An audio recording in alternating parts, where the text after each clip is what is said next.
बच्चों आज आओ समझते हैं हम कि पेनिस यानी शीशन का संरचना और ये किन किन संरचनाओं से मिलकर के बना होता है और इनमें कौन कौन सी पेशियां होती हैं।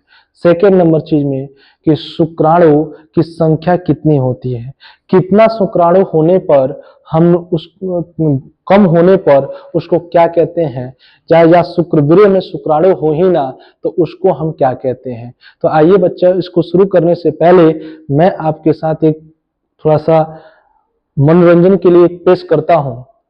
है क्या कि शब्दों को अधरों पर रखकर मन का भेद न खोलो, शब्दों को अधरों पर रखकर मन का भेद न खोलो, मैं आंखों से सुन सकता हूं तुम आंखों से बोलो। आइए आज बच्चों सुनते हैं, समझते हैं और इसको देखते हैं। जो हमारा टॉपिक है उसका वो है शीशन। क्या है? शीशन। उसका इंग्लिश होता है पेनिस। और इसको जरा समझने से पहले इसको देखा जाए, इनमें क्या होता है। तो ये उत्थानशील होते हैं, ये उद्घर्षण होता है और इसमें क्या होता है, उठान होता है। ये बच्चा देखिएगा तो दो पेशियों से मिलकर के बना होता है। एक पेशी जिसका नाम है स्पॉन्जी पिंड। क्या है? स्पॉन्जी पिंड। और दूसरा क्या है? सुगह पिंड। ये ऐसे पेशी होते हैं बाबू कि जो क्या कहते हैं, समय के साथ, वक्त के साथ क्या होते हैं, ये इरेक्टाइल हो जाते हैं। यानी क्या हो जाता है, ये खिंचाव उत्पन्न हो जाता है, इसमें तन जाता है। यानी क्या होता है, इसमें पतली पतली नसें जो होती हैं उसमें जब ब्लड आकर के भरता है तो ये अपना आकार बदल सकता है।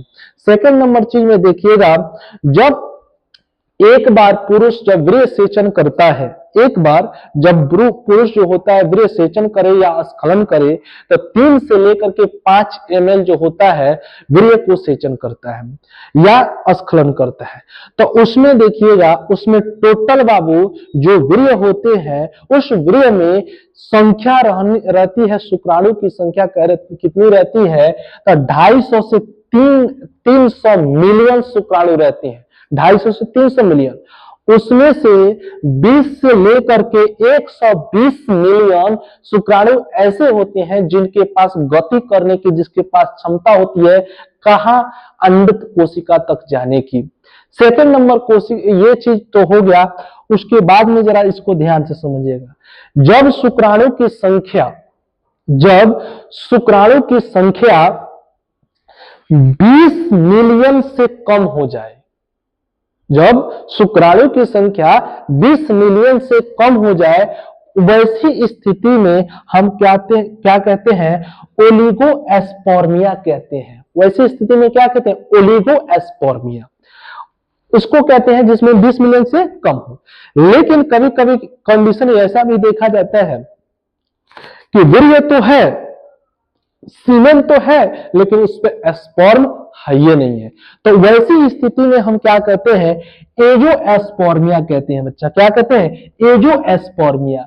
वीर्य तो हो लेकिन उसमें शुक्राणु नहीं हो, वैसी स्थिति को क्या कहेंगे, एजोएस्पर्मिया।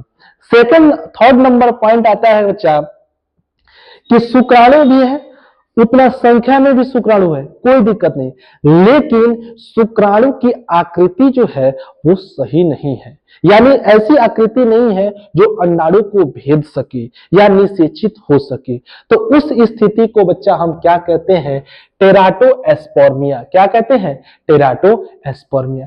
थैंक्स बच्चों। आइए आज इसके लिए एक और हम शायरी समझते हैं, सुनते हैं।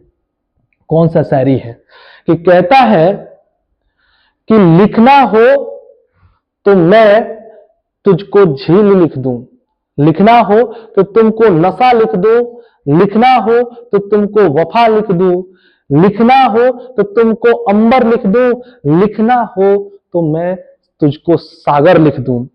मेरा क्या है जाने जा, मेरा क्या है जाने जा, मैं यूं ही मशहूर हो जाऊंगा अपने नाम के साथ अगर तेरा नाम लिख दूं।